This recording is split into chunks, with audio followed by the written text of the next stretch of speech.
Professor doctor Rajendra प्रसाद, BC Roy राष्ट्रीय पुरस्कार विजेता और पुल्मनरी मेडिसिन के अग्रणी विशेषज्ञ, पूर्व प्रमुख पुल्मनरी मेडिसिन विभाग, king George medical university Lucknow, पूर्व निदेशक वल्लभ भाई पटेल चेस्ट इंस्टीट्यूट दिल्ली,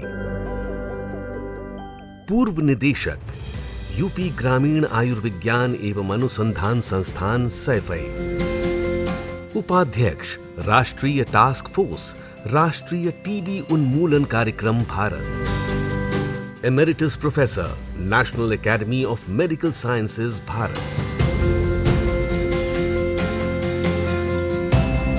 अध्यक्ष स्टेट चैप्टर उत्तर प्रदेश राष्ट्रीय आयुर्विज्ञान अकादमी भारत, वर्तमान में निदेशक चिकित्सा शिक्षा एवं प्रोफेसर श्वसन चिकित्सा respiratory medicine, Ira's Lucknow medical college and hospital, era university Lucknow.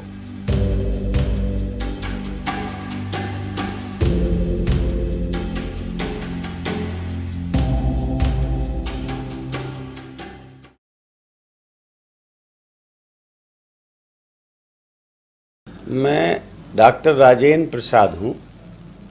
मेरा जन्म बस्ती जिले के एक छोटे से कस्बे मुंडेरवा बाजार में 17 फरवरी 1950 को हुआ।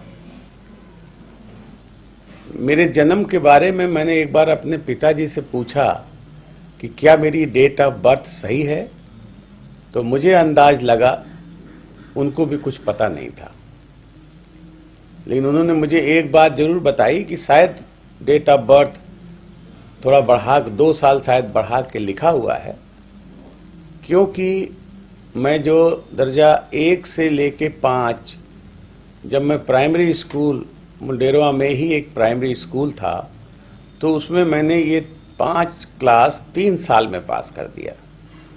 तो मेरे को समझ में आता है ये पिताजी की बात शायद सही हो, क्योंकि मेरे साथ जितने पढ़ने वाले लोग थे, मैं भी कभी फेल नहीं हुआ जीवन में, तो सबका डेट ऑफ बर्थ 52 या 53 लिखी हुई है। खैर, फिलहाल पेपर पर 17 फरवरी 1950। जैसे मैंने बताया, मेरी प्रारंभिक शिक्षा दर्जा 5 तक एक वहाँ शुगर फैक्ट्री थी, उसका एक प्राइमरी स्कूल था, वहाँ से मेरी पढ़ाई हुई।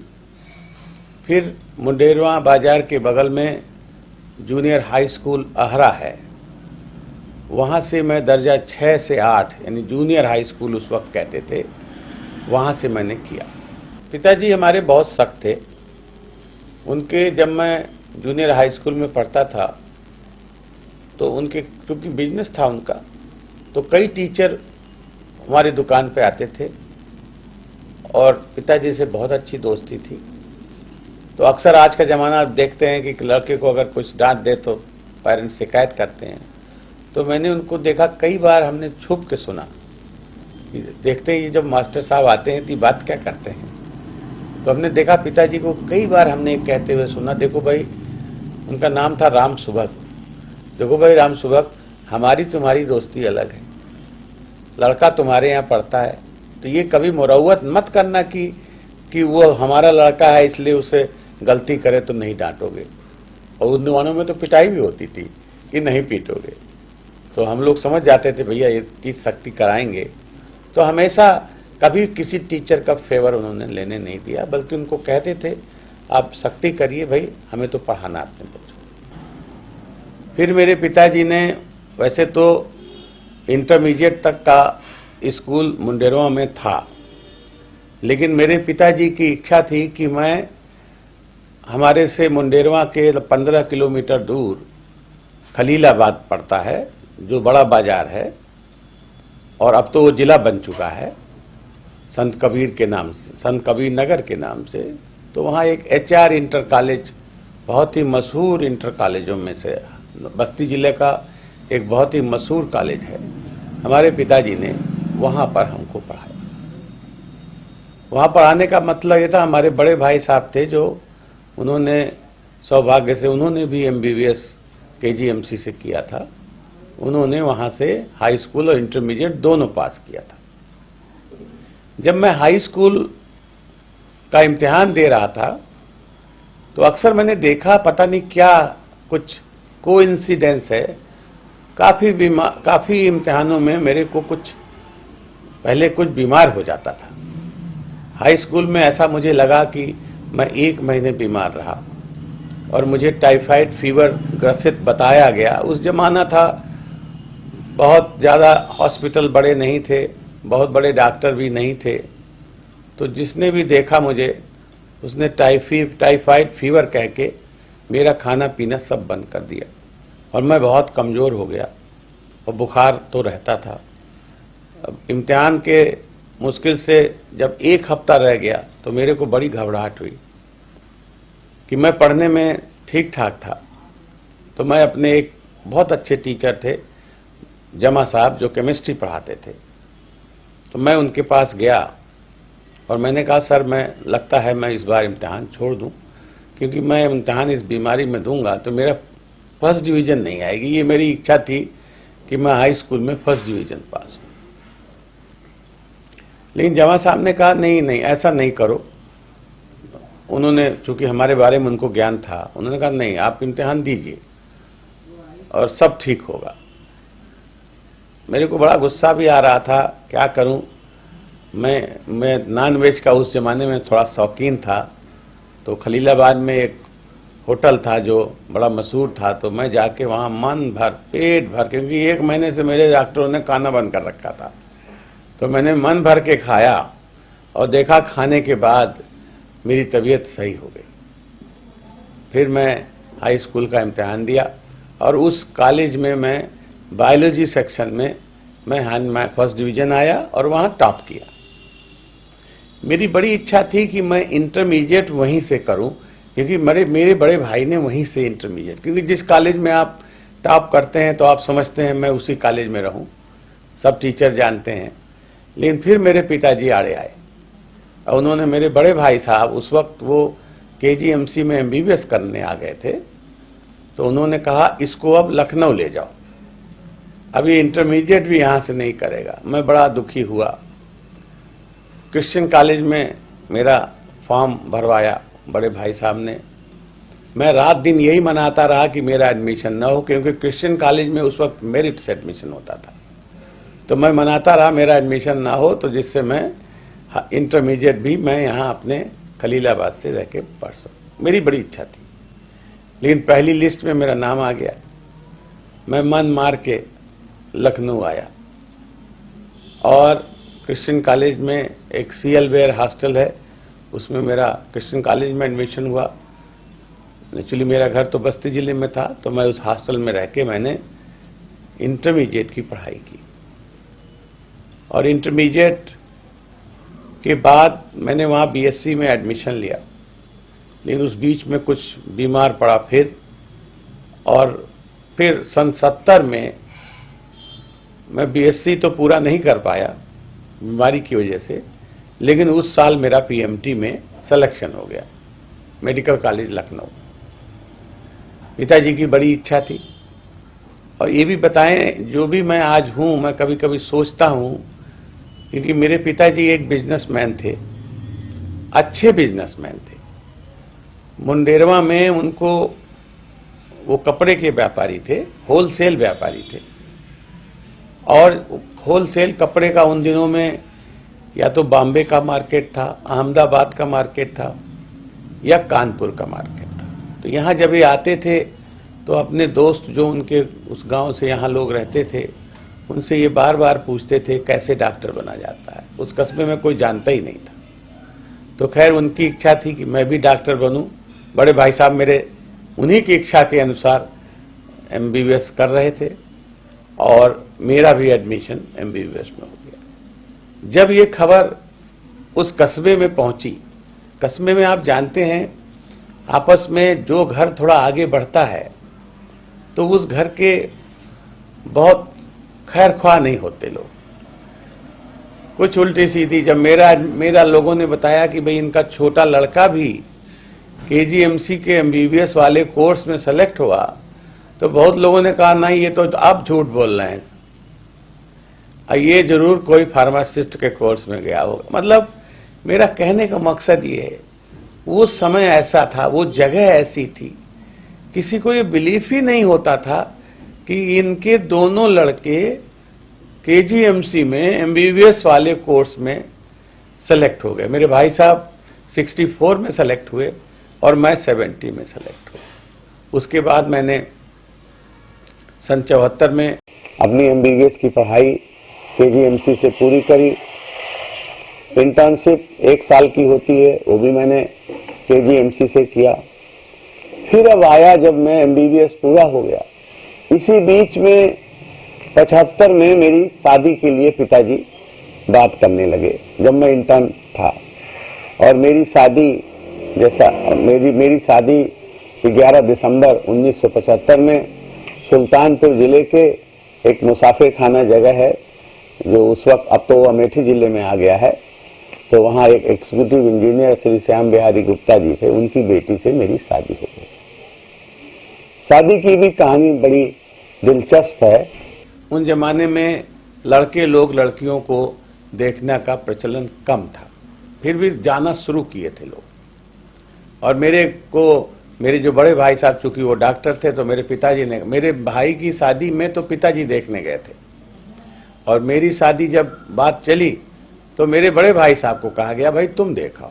वो देख के आए और उन्होंने मुझसे कहा भाई हमें तो ठीक लगती है, और उन्होंने कहा भाई तुम भी देखाओ। पिताजी ने भी कहा देखाओ भाई तुम भी। मैंने भाई साहब से पूछा आपने वहां कह के क्या आए हैं? तो मैंने कहा भाई मैं तो वहां यही कह के आया हूं कि मुझे पसंद है। तो मैंने कहा भाई साहब अब मेरे जाने का कोई मतलब नहीं है, आपने एक बार कह दिया पसंद है तो पसंद है। आप जानते हैं मेरी पत्नी अभी तक मेरे साथ हैं और बहुत अच्छा निभाया है, पूरे परिवार को चलाया है। तो इस तरह से मैं इंटर्नशिप में मेरी शादी हो गई। फिर जब एमडी करने का वक्त आया, ये जमाना है 1976 का। 1976 में जो स्पेशलाइजेशन मैंने चूज किया, मेरे को सर्जरी में कोई इंटरेस्ट नहीं था। हमारे जमाने में मेरिट से एडमिशन होता था, और मेरिट में सबको पता होता था कि हमें कहाँ एमडी एमएस मिलेगी। तो मेरी मेरिट ऐसी थी, मैं अपने बैच के 10-15 लोगों में आता था, कभी फेल नहीं हुआ था। मेरिट ऐसी थी कि मैं कोई भी सब्जेक्ट ले सकता था। तो मैंने उस वक्त टीवी डिपार्टमेंट हुआ करता था, तो मैंने जब ये चूज किया तो उस वक्त टीवी डिपार्टमेंट हमारे जो खन्ना साहब उसके हेड थे, बहुत ही सख्त माने जाते थे। 4-5 सालों में एक एमडी मिलती थी, तो कोई इन विभागों की तरफ रुख नहीं करना चाहता था।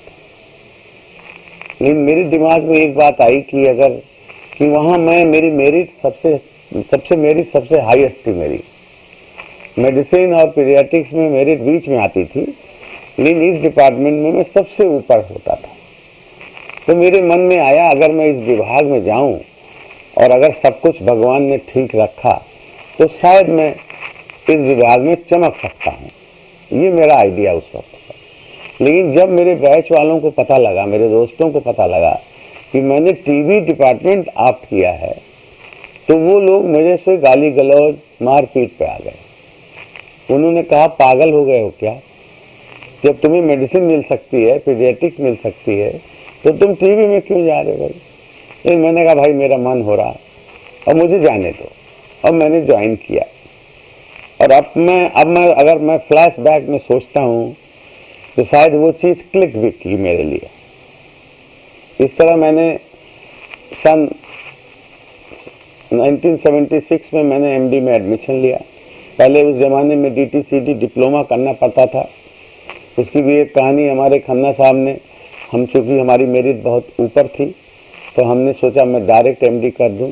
लेकिन उस वक्त हमारे विभागाध्यक्ष खन्ना साहब ने मेरे बहुत डांट पिलाई और कहा डायरेक्ट जितने लोगों ने आज तक भरा किसी को एमडी नहीं मिली।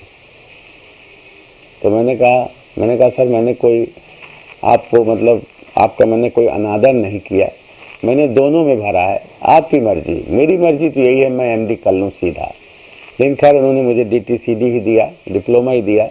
फिर मैंने डिप्लोमा किया 77 में और 79 में 78 में मैंने फिर एमडी कर लिया। अब उस वक्त, अब सन 77 की बात है, जब मैं डिप्लोमा कर रहा था, तो मेरे बेटे डॉक्टर निखिल गुप्ता इस वक्त हैं, इनकी पैदाइश उस वक्त 2 जून 1977 में इसी KGMC मेडिकल कॉलेज के अंदर हुआ। 1977 में जब मैं डिप्लोमा के फाइनल एग्ज़ाम में पहला फाइनल नहीं, मतलब उसका 2 पार्ट में होता था, पार्ट 1 में जब मैं बैठने हुआ तो उस वक्त मेरी तबीयत बहुत ख़राब हुई। मैं 2-3 दिन के लिए भर्ती भी रहा KGMC में। गले में अल्सर हो गया था, समझ में नहीं आ रहा था क्यों हो गया था, लेकिन मैं ठीक हो गया और मैंने इम्तिहान भी दिया। और उसी दौरान ये 2 जून 1977 को मेरे जो बेटे हैं डॉक्टर निखिल गुप्ता, उनका इसी KGMC में जन्म हुआ। फिर अब जब मैंने MD कर लिया तो अब मेरे समझ में नहीं आ रहा था कि मैं क्या करूं, क्योंकि उस वक्त KGMC में कोई असिस्टेंट प्रोफेसर या लेक्चरर का पद नहीं था। वैसे तो मैं टीचिंग जॉब में शुरू से ही बड़ा इंटरेस्टेड था और मैंने ये टीवी चेस डिपार्टमेंट में MD इसलिए किया भी था कि अगर मेरी मेरिट यहाँ अच्छी है, अगर मुझे ऐसा मौका लगा तो मैं टीचर बन सकता हूँ, क्योंकि हमारे उस ज़माने में मेडिकल कॉलेज में टीचर बनना एक बहुत बड़ी उपलब्धि मानी जाती थी। आज ऐसा नहीं है, उस वक्त ये बहुत बड़ी उपलब्धि मानी जाती थी। तो खैर एनी हाउ, मैंने अपने खन्ना साहब मान्य जो हेड ऑफ डिपार्टमेंट थे, जब मेरा MD पूरा हुआ, मेरी चीफ रेजिडेंसी उस वक्त कहते थे वो पूरी हुई, तो मैंने उनसे कहा कि मैं सर क्या करूं। तो उन्होंने कहा देखो भाई डॉक्टर राजेंद्र प्रसाद, मैं आपको इस विभाग में अभी तो कुछ दे नहीं सकता क्योंकि कोई पोस्ट है नहीं। और मेरी, क्योंकि ये मैं तब मिलने गया जब मेरी पहली पोस्टिंग प्रोविंशियल हेल्थ सर्विस में 31वीं बटालियन PAC रुद्रपुर जिला नैनीताल में उस वक्त आता था, वहाँ हुई थी। तो जाने से पहले एक बार मैंने अपने जो प्रोफेसर और हेड साहब थे उनसे पूछा कि मैं क्या करूं। तो उन्होंने कहा नहीं भाई जाके ज्वाइन करो, जब मौका लगेगा तो देखा जाएगा। और मैं चला गया, मैंने वहाँ 4 साल लगभग नौकरी करी और मैं जिस डेट को वहाँ ज्वाइन करने गया था उसी डेट में मेरा KGMC में सिलेक्शन हो गया। और ये पोस्ट जो आई ये भी एक बड़ा ही मना कहने से इसमें के पीछे बहुत बड़ी कहानी है। उन दिनों मैं जैसा बताया कि मैं 31वीं वाहिनी PAC का एक हॉस्पिटल था, उसमें पोस्टेड था।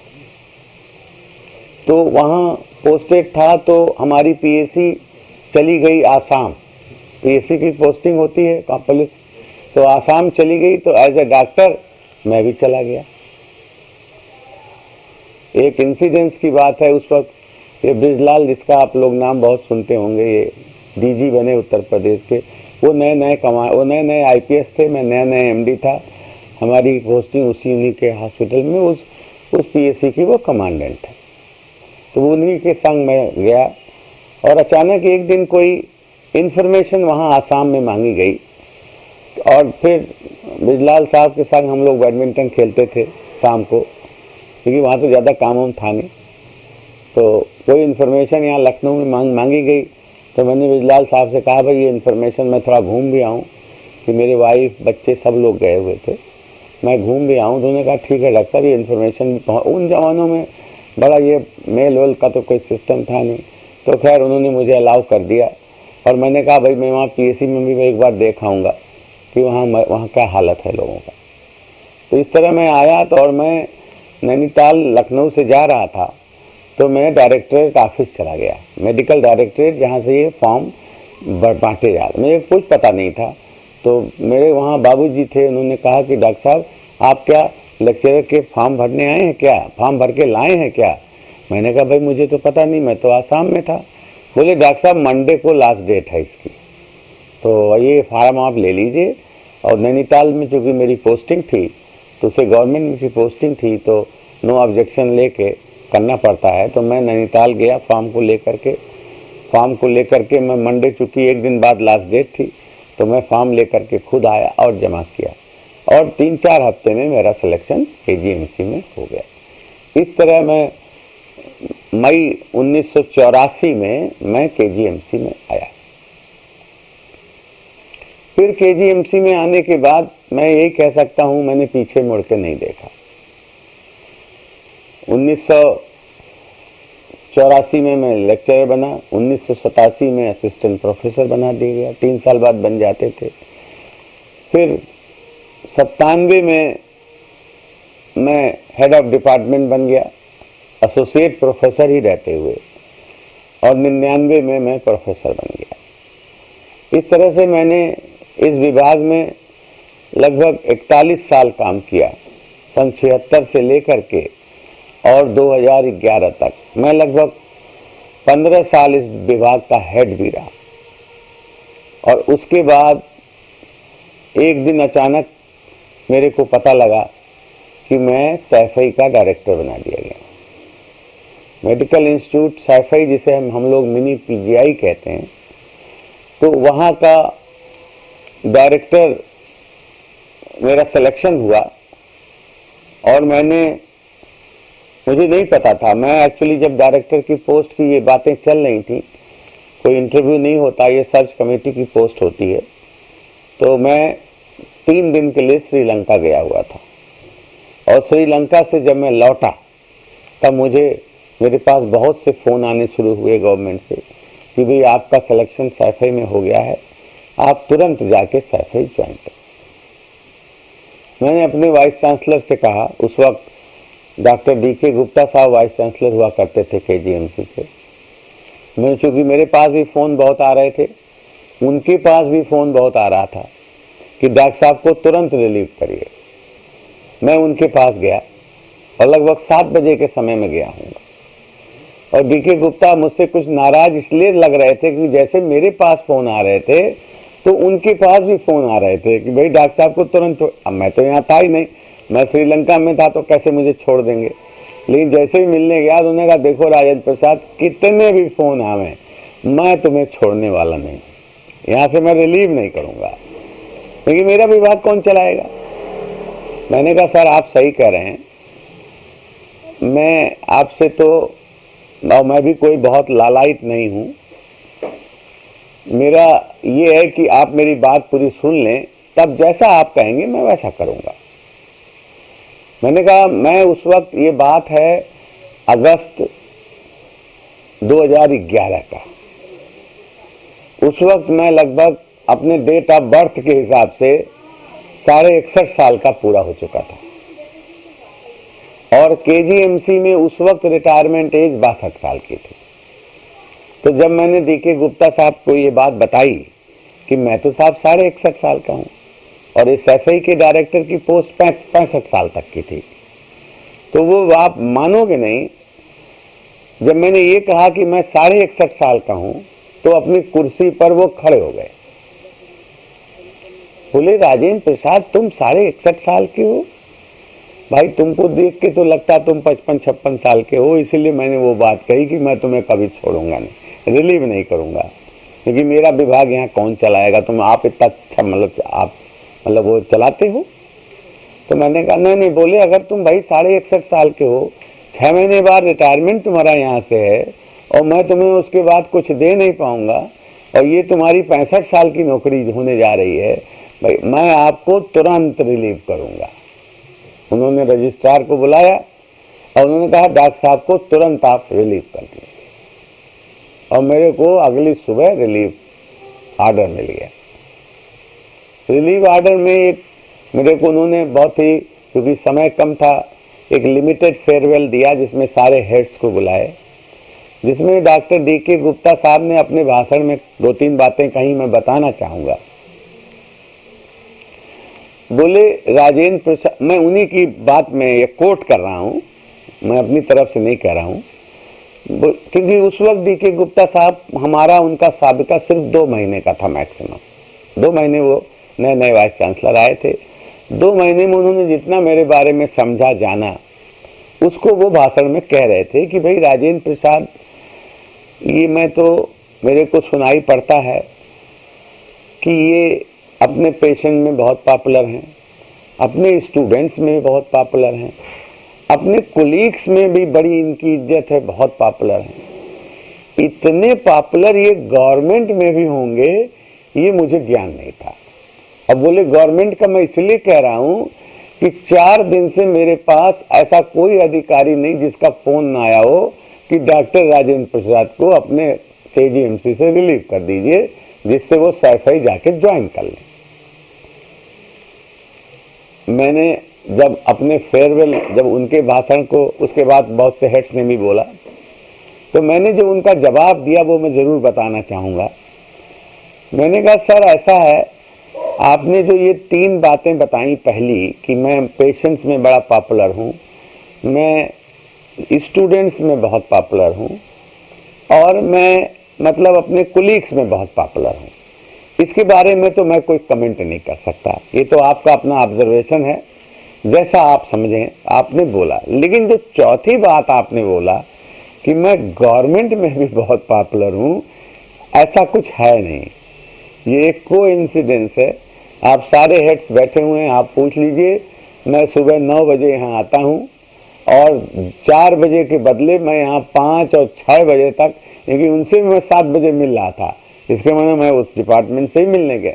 मैंने कहा मैं यहाँ 6-7 बजे तक अपने डिपार्टमेंट में बैठ के काम करता हूँ, मुझे कहीं पॉलिटिक्स नहीं करनी होती, मुझे कहीं गप्पे नहीं मारनी होती है, और ना मैं सरकार के भी बहुत चक्कर लगाता हूँ। इसलिए साहब इस बात से मैं आपके वाकिफ़ नहीं हूँ कि मैं सरकार में भी बहुत पॉपुलर हूँ। ठीक है, लोग मुझे जानते होंगे, लोग मुझे फ़ोन कर रहे हैं, मुझे भी कर रहे हैं। तो इस तरह से वो फेयरवेल हुआ। मेरा फेयरवेल 11 बजे हुआ था। सैफई में जब मैं डायरेक्टर बना तो सैफई से कुछ लोग आए भी मेरे पास, एडमिनिस्ट्रेशन के कुछ ठेकेदार भी आए कि साहब सैफई में आपको ज्वाइन करना। मैंने उनसे ज़्यादा बात नहीं करी क्योंकि मैं उन लोगों को जानता नहीं था। मैंने कहा भाई, बोले साहब मैं गाड़ी लाया हूँ, आप चलिए ज्वाइन करने। तो मैंने कहा भाई अभी तो मैं यहाँ से रिलीव ही नहीं हुआ हूँ, तो मैं कैसे ज्वाइन करने चलूँगा, इसलिए आप लोग जाइए, और जब मैं आऊँगा तो मैं आपको फ़ोन से यहाँ से सूचित कर दूँगा। तो मैं उसी दिन 11 बजे मेरा फेयरवेल हुआ, मेरा रिलीव हुआ। मैं 4 नून में रिलीव किया गया, और मैं सैफई मैंने जो है वो ये जानबूझ के कुछ अंदाज़ा लगाते हुए हमने अपने और अपने वाइफ का शताब्दी से मैंने रिजर्वेशन कराया। शताब्दी इटावा तक जाती है, और इटावा से फिर सैफई में तो वो लोग लेने आ ही जाएंगे, इतना तो मुझे ज्ञान ही था। 2.5 घंटे में मैं इटावा पहुंच गया, और मैंने वहाँ इन्फॉर्म कर दिया। बहुत अच्छा वेलकम उन लोगों ने मुझे इटावा स्टेशन पर किया, और मुझे वहाँ ले गए सैफई में। और मैंने अगले दिन, ये बात है लगभग 5 तारीख का, और 6 तारीख को मैंने सुबह वहाँ ज्वाइन कर लिया। ज्वाइन करने के बाद क्योंकि मेरी वाइफ भी गई थी, तो हम लौट रहे थे। हमको ज्वाइन करने के बाद हमारी मुलाकात जो हमारे medical education minister Shri Lalji Verma उस वक्त हुआ करते थे, क्योंकि हमारे गवर्निंग बॉडी के वो चेयरमैन थे सैफई के, तो ज्वाइन करने के पहले मैं उनसे मिलने गया लखनऊ, उनके घर पर, उनके आवास पर। और आवास पर गया तो उन्होंने मुझे 2-3 हिदायतें दी। ये कहा कि भाई देखो डॉक्टर साहब, आप मतलब सैफई में पोस्ट हुए हो, जाके भाई ठीक से काम करिए वहाँ। और मैं ये 2 बात आपसे कहूँगा, एक तो आप मायावती जी से, क्योंकि उस वक्त मुख्यमंत्री मायावती थी, और एक आप मुलायम सिंह जी से मिल लीजिएगा। तो मैंने ज्वाइन करने के बाद सबसे पहले इन दोनों लोगों से मिलने की, कर्टसी कॉल करने की कोशिश करी। मायावती जी से तो अपॉइंटमेंट उस वक्त नहीं मिला, लेकिन मैंने मुलायम सिंह जी को, मैं दोनों में से किसी को नहीं जानता था। तो और जब मैं वहाँ से लौट रहा था सैफई से ज्वाइन करके, वो सैटरडे का दिन था, सैटरडे हाफ डे होता है, तो ज्वाइन करके मैं लखनऊ आ रहा था, और मैं सोचा मैं मुलायम सिंह की मुलाकात को ज़रूर मैं यहाँ कोट करना चाहूँगा। तो मैं चूँकि उनको जानता नहीं था, लेकिन हमारे स्टूडेंट 2-3 पढ़ाए हुए थे जो उनके परिवारों से रिश्ता रखते थे वो लोग। तो मैंने उन लोगों से पूछा भाई कि केजीएमसी में रह के इस तरह की कोई ज़्यादा पॉलिटिक्स होती नहीं थी, भाई कैसे मिला जाता है, कैसे अपॉइंटमेंट फिक्स कराया जाता है। उन्होंने एक नंबर दिया और नंबर दिया तो मैंने उनको बताया, भाई मैं डॉक्टर राजेंद्र प्रसाद हूँ, मैंने सैफई का डायरेक्टर ज्वाइन किया है, मैं मुलायम सिंह जी से मिलना चाहता हूँ, अब आज मैं लखनऊ आ रहा हूँ, अगर मुझे कल सुबह का समय मिल जाए तो हम मुलाकात हो जाएगी। तो वो बाय द वे उसने कहा, डॉक्टर साहब अभी तो मुलायम सिंह जी सो रहे हैं, जगेंगे तो मैं उनको बता दूँगा। और जैसे मैं सैफई से चला लगभग 2:30-3 बजे, यहाँ आते आते मुझे 5:45 बज गया होगा। जैसे मैं कमांड ये मतलब कंटोनमेंट एरिया में कमांड हॉस्पिटल के पास पहुंचा मेरी गाड़ी, अब मैं अपने सरकारी गाड़ी से था, तो पहुंचा तो मेरे पास फ़ोन उसी जिसको मैंने फ़ोन किया था अपॉइंटमेंट के लिए, उसका फ़ोन आया कि साहब मुलायम सिंह जी जग गए हैं। मुलायम सिंह जी को नेताजी भी कहते हैं, जग गए हैं और मैंने आपकी बात बताई और उन्होंने कहा कि उनको रात को 8:30 बजे दिल्ली जाना है। तो मुलायम सिंह ने इच्छा जाहिर करी, अगर आप इस वक्त लखनऊ में आ चुके हैं तो आप इसी वक्त मिलने आ जाइए। मैं कभी मिला नहीं था, मैं घर भी नहीं जानता था उनका, लेकिन चूंकि मेरा ड्राइवर जो सरकारी गाड़ी थी वो ड्राइवर जानता था, क्योंकि ये लोग सैफई के रहने वाले थे, वो सीधा मेरे उनके घर ले गया। मैं घर नहीं आया, मैं सोचा था घर जाके नहा धो के तैयार होके जाऊंगा, लेकिन चूंकि ये मुझे मिला तो मैं गया। मैं चूंकि गेट पे जैसे मैं पहुंचा उनके, तो जो गेट का जो दरबान था उसने हमारे ड्राइवर से पूछा, क्या डॉक्टर साहब डायरेक्टर सैफई हैं? तो ड्राइवर ने कहा हाँ। तो उन्होंने गेट खोल दिया, गाड़ी मेरी उनके आवास के अंदर गई और वहाँ भी इंस्ट्रक्शन था, जैसे ही डायरेक्टर साहब आए, मैं जहाँ भी बैठा हूँ आप वहीं उनको ले आइए। जैसे अक्सर हमने देखा है कि कई लोगों से हम लोग मिलते हैं तो ड्राइंग रूम में बैठाते हैं और फिर जाके आपको मुलाकात होती है, लेकिन इनका कुछ इंस्ट्रक्शन दे रखा था डायरेक्टर साहब, शायद उनको भी जल्दी थी और या उनका मिलने का स्वभाव यही होता हो, वो मेरे को सीधा ले गया जहाँ वो बैठे थे। वहाँ कई और लोग बैठे थे, तो उन्होंने उनसे कहा, भाई थोड़ी देर हम डायरेक्टर साहब हमारे हैं, इनकी मेरी वाइफ भी साथ में थी, ये वाइफ है इनकी, तो मुझे इनसे 10-15 मिनट बात करना, आप लोग दूसरे कमरे में बैठ जाइए। बहुत ही चाय पिलाई, बहुत कायदे से बात करी। उन्होंने कहा, डॉक्टर साहब कोई बात नहीं, आप वहाँ चलाइए, हम लोगों का पूरा सपोर्ट है। इस तरह से उनकी मुलाकात मुझे आज भी याद रहती है कि कैसे कितनी आसानी से मुलाकात हुई थी। तो इस तरह से सैफई का भी लगभग मेरा 1.5 साल का काम पूरा हुआ। इसी बीच में अचानक एक दिन मुझे पता लगा कि मेरा अपॉइंटमेंट वल्लभ भाई पटेल टेस्ट इंस्टीट्यूट जो दिल्ली में है, जो चेस्ट का सबसे बड़ा इंस्टीट्यूट माना जाता है, वहाँ के डायरेक्टर पद पर मेरा सिलेक्शन है। इस तरह से जब मैंने सैफई का अपना लगभग 1.5 साल का कार्यकाल पूरा करके मैं पटेल टेस्ट इंस्टीट्यूट का डायरेक्टर 21 नवंबर 2012 को मैं दिल्ली जा करके और पटेल टेस्ट इंस्टीट्यूट का डायरेक्टर बना। 21 नवंबर 2012 को पटेल चेस इंस्टीट्यूट के डायरेक्टर के पद पर जाकर ज्वाइन किया। जब मेरा पटेल चेस की डायरेक्टर पद का इंटरव्यू हुआ था तो मुझसे एक सवाल पूछा गया था कि आप सैफई के ऑलरेडी एक इंस्टीट्यूट के डायरेक्टर हैं, आप यहाँ क्यों आना चाहते हैं?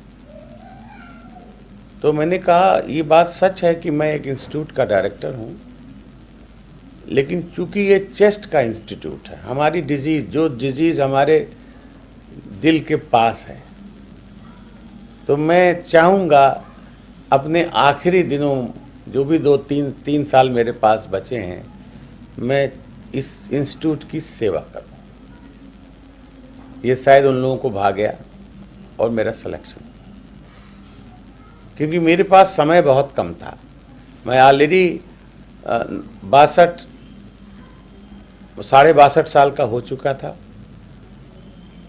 और चूंकि मैं एक डायरेक्टर था तो, लेकिन मेरा सिलेक्शन हुआ, मैंने जाके ज्वाइन किया और मैंने अपनी भरसक कोशिश करके उस इंस्टीट्यूट को, जैसा मैं भी बता चुका हूँ कि चेस्ट डिजीज़ेज़ मेरे दिल के पास रहती है, तो मैंने दिन रात मेहनत करके मैंने जितना मैं कर सकता था उस इंस्टीट्यूट को मैंने आगे बढ़ाया। मैं 28 फरवरी 2015 को जब मैं 65 साल का पूरा हुआ तो मैं पटेल चेस इंस्टीट्यूट से रिटायर हुआ। मेरा फेयरवेल वहाँ किया गया। फेयरवेल में मैं बताना चाहूँगा, सबने जो भी बोला, मेरे जो गवर्निंग बॉडी के chairman doctor professor PN Tandon, जो देश के माने जाने डॉक्टरों में मशहूर, बहुत ही मशहूर हस्ती हैं, फॉर्चुनेटली वो मेरे दौरान वो हमारे इंस्टीट्यूट के गवर्निंग बॉडी के चेयरमैन रहे। उन्होंने जो भाषण दिया था मैं उसको कोट करना चाहता हूँ। उन्होंने कहा कि आई नो राजेंद्र, और इसका जब सिलेक्शन हुआ तो इसके पास सिर्फ 2.5 साल का समय बाकी था। और अक्सर लोग सोचते हैं कि मेरे के लिए 2.5 साल रह गया है, मुझे क्या करना है, चुटकियों में समय गुजर जाएगा। लेकिन जो टंडन साहब ने अपने मुंह से बात कही कि बोले लेकिन इसने जितना मेहनत किया ये मैंने कभी इतना सोचा नहीं था। और उन्होंने कहा, उन्होंने यहाँ तक कह दिया कि अगर इनकी जगह मैं होता और मेरे भी लगभग 2.5 साल की नौकरी बची होती तो मैं भी शायद इतना काम नहीं करता जितना कि इस बंदे ने मन लगा के आखिरी दिन तक काम किया। कुछ बात कहने लगे कुछ लोग कि भाई शायद डॉक्टर साहब एक्सटेंशन चाहते हैं। विश्वविद्यालय में भी इंटरव्यू नहीं हुआ था नए डायरेक्टर का। हमारी वाइस चांसलर साहब से भी मुलाकात हुई चाय पर रिटायरमेंट के पहले। उन्होंने भी बहुत संतोष व्यक्त किया और उन्होंने अपने दिल से चाहा था कि, लेकिन मैंने कहा सर ऐसा है आप ना चाहें, क्योंकि मैं सर जितने दिन की मेरी नौकरी है उसके बाद मैं नौकरी मैं करूँगा नहीं, क्योंकि मेरा मानना है जितने दिन का आपका पोस्ट है उसके बाद अगर आप एक्सटेंड करोगे तो आपके एडमिनिस्ट्रेटिव कैपेबिलिटी में प्रॉब्लम आती है। इसलिए और इसी साहब ने मेरी बात माना और मुझे रिलीव कर दिया। रिलीव करने मेरे को समय लग रहा था तो मैं समझ नहीं पा रहा था, तो मैं गया मिलने और मैं मेरे तरह रिलीव हुआ और 28 फरवरी 2015 को मैं पटेल चेस इंस्टीट्यूट से रिटायर हो गया। ये मेरी सरकारी सेवाओं का अंत था।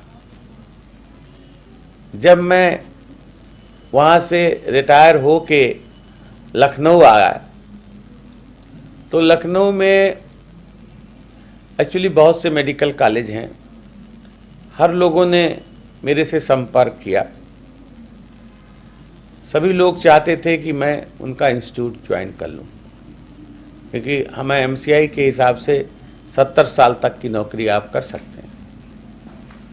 लेकिन मैंने एरा मेडिकल कॉलेज के मैनेजमेंट को, खासकर जो मीसम अली खां साहब हैं, वो मुझसे बहुत पहले मिले थे और उन्होंने कहा था कि डॉक्टर साहब हम चाहते हैं आप हमारा इंस्टीट्यूट ज्वाइन करें। बहुत पहले जब मैं केजीएमसी में था और मैंने उनसे कहा था कि मीसम साहब बहुत बहुत आपकी अपनी इच्छा, जो आपने जो कॉन्फिडेंस हमारे ऊपर दिया है उसके बहुत बहुत धन्यवाद, लेकिन KG is my first love और केजी से बिना रिटायर हुए मैं आपके यहाँ नहीं आ सकता। उसके बाद जैसा मैंने बताया मैं सैफई का डायरेक्टर बन गया, मैं पटेल चेस का, बातचीत हमारी होती रही और जब मैं वहाँ से रिटायर हुआ फिर उन लोगों ने, वहाँ के मैनेजमेंट ने मुझसे संपर्क किया और कहा डॉक्टर साहब आपने वादा किया था कि आप जब पूरा रिटायर हो, पूरा आप नौकरी सरकारी पूरी कर लेंगे तो आप हमारे एरा में आएंगे। हमने कहा मुझे आज भी वादा याद है और इस तरह मैंने एरा में अप्रैल 2015 से मैं एरा मेडिकल कॉलेज में डायरेक्टर मेडिकल एजुकेशन और पल्मोनरी मेडिसिन के हेड की हैसियत से वहाँ मैं काम कर रहा हूँ। तो ये तो यहाँ तक की कहानी हो गई। डॉक्टर साहब, मैंने सुना है कि आपको बहुत से अवार्ड मिले, तो अगर मैं सारे अवार्ड पूछने लगा आपसे तो सुबह से शाम हो जाएगी और अवार्ड खत्म नहीं होंगे, इतने अवार्ड आपको मिले। तो मैं चाहता हूँ कुछ खास अवार्ड जो आपको मिले हैं, जो याद हो लम्हे, जो मंजर याद हो, जो आपको हमेशा याद रहे, तो मैं चाहूँगा कि आप। देखिए, अवार्ड मैंने आपको एक बात बताई थी कि मैं जब ये डिपार्टमेंट ज्वाइन कर रहा था तो मेरे दिल में एक तमन्ना थी कि मैं इस फील्ड में आगे बढ़ूं। मैं तो गांव से आया था, बहुत मेरे साथ कोई सपोर्ट सिस्टम ऐसा नहीं था, तो मैंने बहुत निष्ठा से काम किया और मैं समझता हूं चेस्ट की फील्ड में ऐसा कोई भी अवार्ड नहीं बचा होगा जिसको मुझे मिला ना हो। यानी सन 76 मुझे याद आता है जब मैंने एमडी ज्वाइन किया था, मेरे बैच के लोग मुझे बहुत ही उल्टा सीधा कहा था, लेकिन आज वो भी कहते हैं कि भाई ये अपने बैच के स्टार हैं। तो भगवान ने सुनी हमारी मेहनत और भगवान की दुआएं हैं। तो वो सुन के मैं तो ऐसा कोई अवार्ड हमें नहीं लगता चेस्ट में जो मुझे ना मिला हो। लेकिन जो कोई एक दो बात आपने कही कि कौन से अवार्ड आप, मेरे को अभी 2 साल पहले BC Roy national award, doctor B C Roy national award मिला, जो डॉक्टरों के लिए एक बहुत ही बड़ा अवार्ड माना जाता है। और मैंने ये कभी इस अवार्ड के बारे में सोचा नहीं था कि बीसी रॉय नेशनल अवार्ड मुझे मिलेगा, लेकिन अचानक 2016 में मेरे पास खबर आई कि you have been selected for doctor B C Roy national award, जो कि उस वक्त के राष्ट्रपति श्री प्रणब मुखर्जी द्वारा राष्ट्रपति भवन में मुझको प्रदान किया गया। कुछ अवार्ड्स और है हमारे उत्तर प्रदेश सरकार की, जो साइंस जो council of science and technology है, उसका जो सबसे बड़ा अवार्ड है, जिसे विज्ञान गौरव कहते हैं, जो रिसर्च के लिए दी जाती है, वो भी अवार्ड मेरे को 2014-15 में उत्तर प्रदेश की सरकार ने दिया। बहुत से ओरेशंस हैं। एक लाइफ टाइम अचीवमेंट अवार्ड है इंडियन एसोसिएशन ऑफ ब्रांकोलॉजी। हम लोगों ने उत्तर प्रदेश में ब्रांकोस्कोपी के डेवलपमेंट में बहुत योगदान दिया तो उसके लिए उन लोगों ने मुझे 2016 में लाइफ टाइम अचीवमेंट अवार्ड से नवाजा। और जितने भी एसोसिएशन के ओरेशंस हैं, खासकर विश्वनाथन चेस्ट मेमोरियल ओरेशन, और उसके बाद ही मैं पटेल चेस्ट इंस्टीट्यूट का डायरेक्टर बना, तो उनके नाम से ओरेशन था। ये पाके मुझे भी बड़ी खुशी हुई।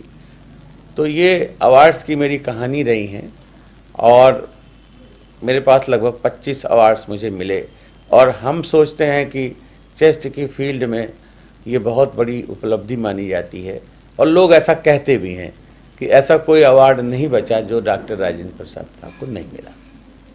अच्छा डॉक्टर साहब, मैं आपसे जानना चाहता हूँ कि मैंने सुना है कि आप जिस वक्त तालीम हासिल करते थे, जिस हॉस्टल में रहते थे, बाद में वहाँ के वार्डन बन गए, ये सब किस्सा। हाँ, मतलब एक्चुअली मैं जब 1970 में आया एज ए स्टूडेंट, तो उस वक्त फर्स्ट ईयर का स्टूडेंट टीजी हॉस्टल में रहते थे।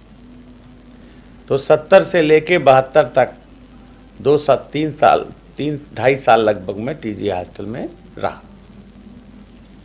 और जब मैं सन 84 में लेक्चरर के पद पर नियुक्त हुआ, तो हमारे जो हेड थे डॉक्टर खन्ना साहब, वो उसी समय प्रिंसिपल बन गए।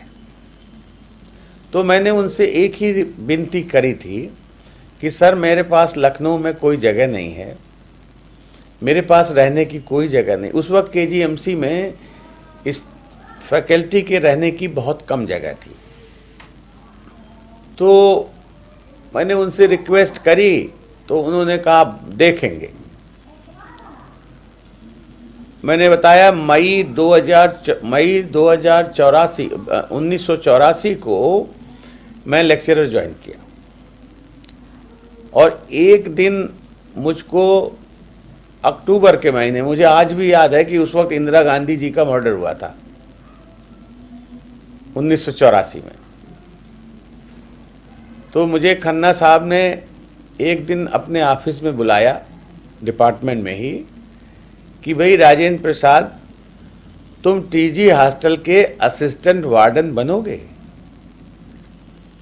मेरा यकीन करिए, मैंने कभी ये ख्वाब तो देखा था कि मैं मेडिकल कॉलेज में लेक्चरर बन जाऊंगा। मैंने कहा ना, मैंने कभी ये ड्रीम में भी नहीं सोचा था कि बहुत बड़े बड़े लोग टीजी हॉस्टल के वार्डन बने, अंग्रेज भी बने,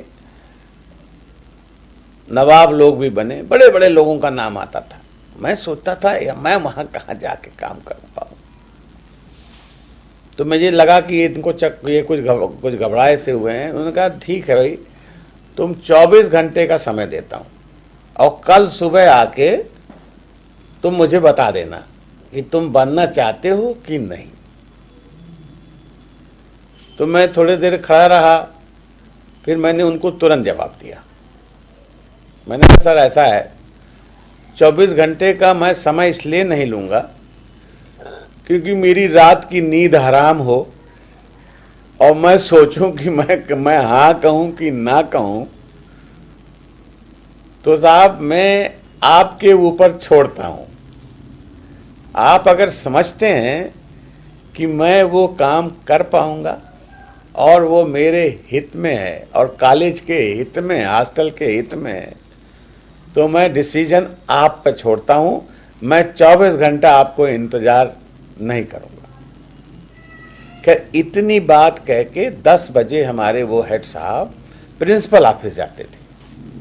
उनकी प्रॉम्प्टनेस देखिए, 10:15 बजे, जैसे 10 बजे हो गए, मेरे ख्याल से उन्होंने ऑर्डर टाइप कराया होगा, 10:20 या 25 मिनट पर प्रिंसिपल ऑफिस का चपरासी मेरे को ऑर्डर वो रिसीव करने आ गया कि doctor Rajendra Prasad has been appointed assistant warden of T G hostel with effect from today. तो उनकी आज भी हम याद करते हैं उनकी प्रॉम्प्टनेस, पूरा कॉलेज याद करता उनकी प्रॉम्प्टनेस। और मैंने जब आ गया तो मैंने फिर अपना हाँ भरा, क्योंकि अब तो मैं पीछे नहीं हट सकता था। तो उन दिनों में क्या था कि वहाँ का जो घर था वो तैयार नहीं था, क्योंकि घर बहुत दिनों से खाली था।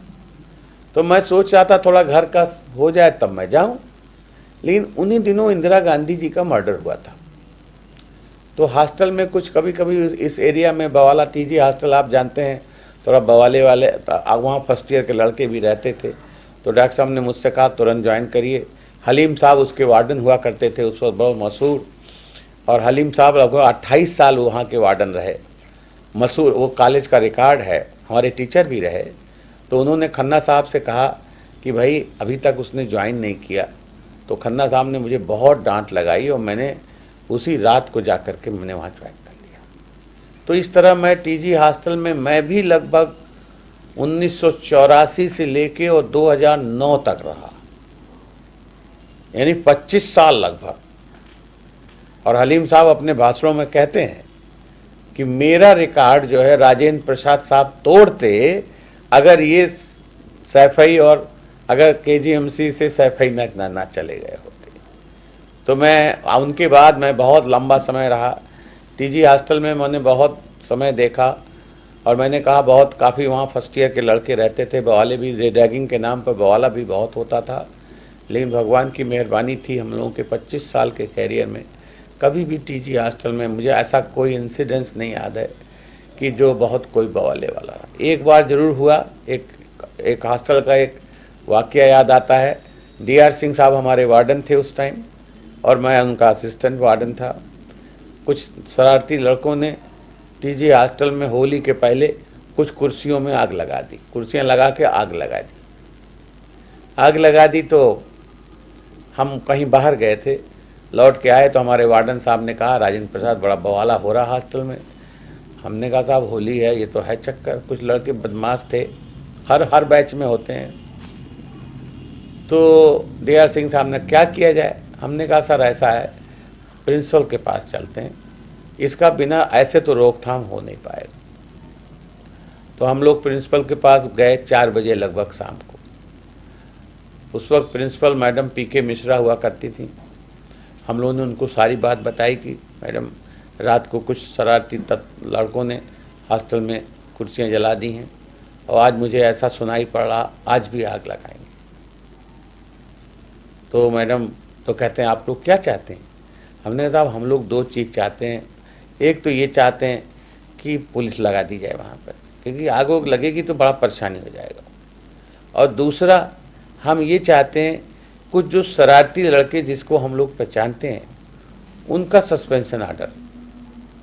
पहले तो नहीं तैयार हुई, लेकिन फिर हम लोगों का जब इंसिस्ट किया कि इसके लिए इसके बिना हॉस्टल चलाना, तो हुआ क्या 25 लोगों का सस्पेंशन ऑर्डर हम लोगों ने आधे घंटे के अंदर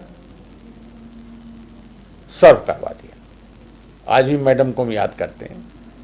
और जब हॉस्टल में रात को 8:30 बजा, क्योंकि मैं घर मेरा उसी कैंपस में था, तो चपरासी ने आके कहा कि साहब पूरा 250 लड़कों का हजूम आपके घर पे आ रहा है।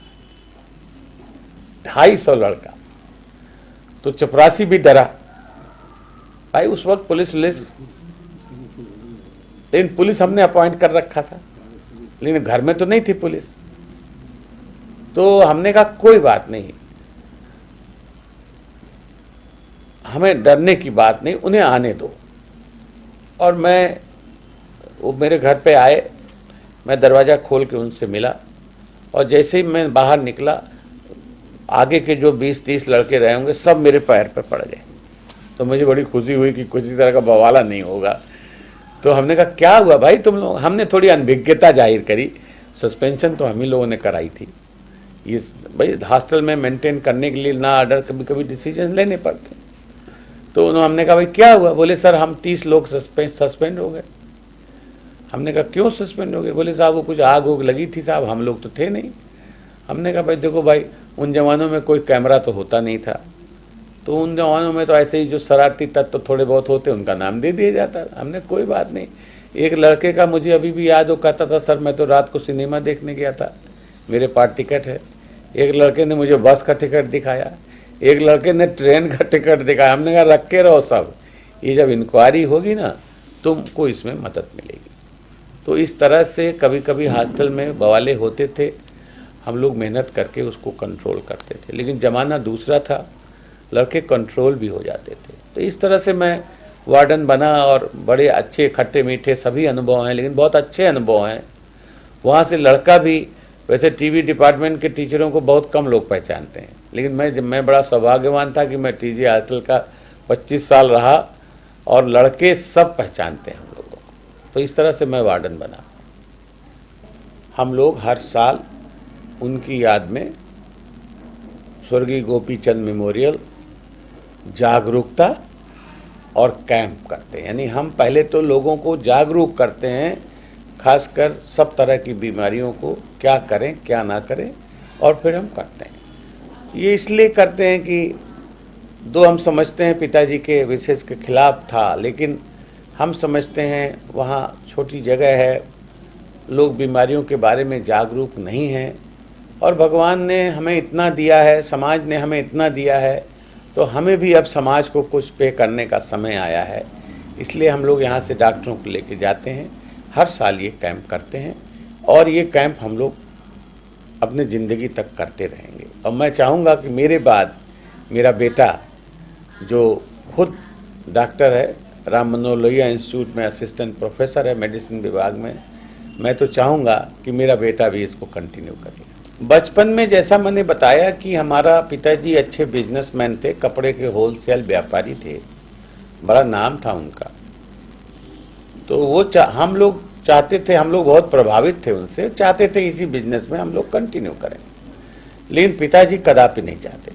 वो हम लोगों से साफ साफ कहते थे कि तुम लोगों को पढ़ना है, यहाँ से निकलना है और आगे बढ़ना है। डॉक्टरी के शब्द तो नहीं कहते थे, लेकिन कहते थे पढ़। इस तरह उन्होंने सारे एक्शंस किए। हमको तो हाई स्कूल के बाद ही घर से बाहर कर दिया, निकाल दिया पढ़ने के लिए कि जाइए भाई पढ़िए आप। और तो डॉक्टर, उनकी इच्छा थी हम लोग डॉक्टर बने, और जिसके लिए उन्होंने खुद बड़ी मेहनत करी। वो बिजनेस के सिलसिले में जब यहाँ लखनऊ आते थे, कानपुर जाते थे तो लखनऊ रुकते थे। लखनऊ में एक रिजवी साहब थे, उनके बहुत अच्छे दोस्तों में से थे, जो केजीएमसी में किचन के इंचार्ज थे। तो उनसे वो बार बार बात करते थे, भाई कैसे डॉक्टर बनते हैं केजीएमसी में। तो उन्होंने बताया भाई टेस्ट होता है, बच्चों को बैठाना पड़ेगा इंटरव्यू। तो उन्होंने पहले तो हमारे बड़े भाई साहब को बैठाया। बड़े भाई साहब भी नहीं चाहते थे डॉक्टर बने, वो यहाँ आना नहीं चाहते थे लखनऊ में। उनको कोचिंग कराया और पहली बार वो सेलेक्ट हो गए डॉक्टर में। तो मैं तो खैर मेरे लिए उनको ज़्यादा मेहनत इसलिए नहीं करनी पड़ी कि मैं लखनऊ में पहले से ही आ गया था।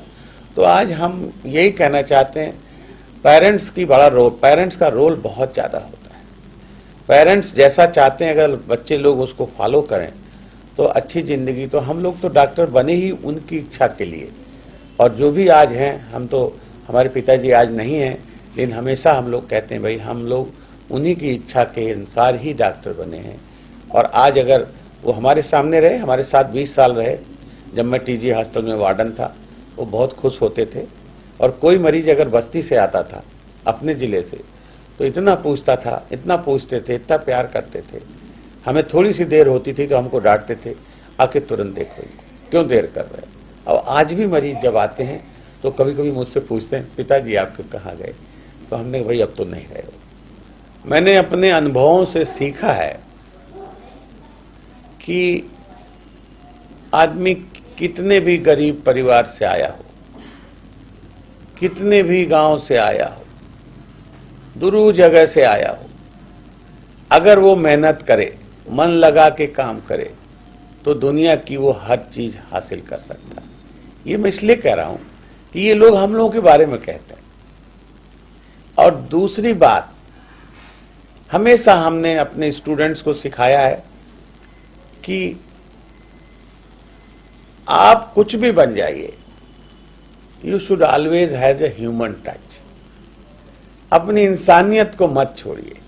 देखिए हम डॉक्टरी में भी कहते हैं, डॉक्टरी में भी हमेशा ये फलसफा है, आप अच्छे डॉक्टर तब बन सकते हैं सबसे पहले आप अच्छे ह्यूमन बीइंग बने। और तीसरी बात, मैं और एक अपने बच्चों को, अपने डॉक्टरों को सिखाता हूँ, पढ़ाता ही नहीं हूँ, इसको करके दिखाता भी हूँ कि आप पैसे का पीछा ना करें। अगर आप काबिल हैं, अगर आप अच्छे हैं, तो पैसा आपके पीछे पीछे भागे।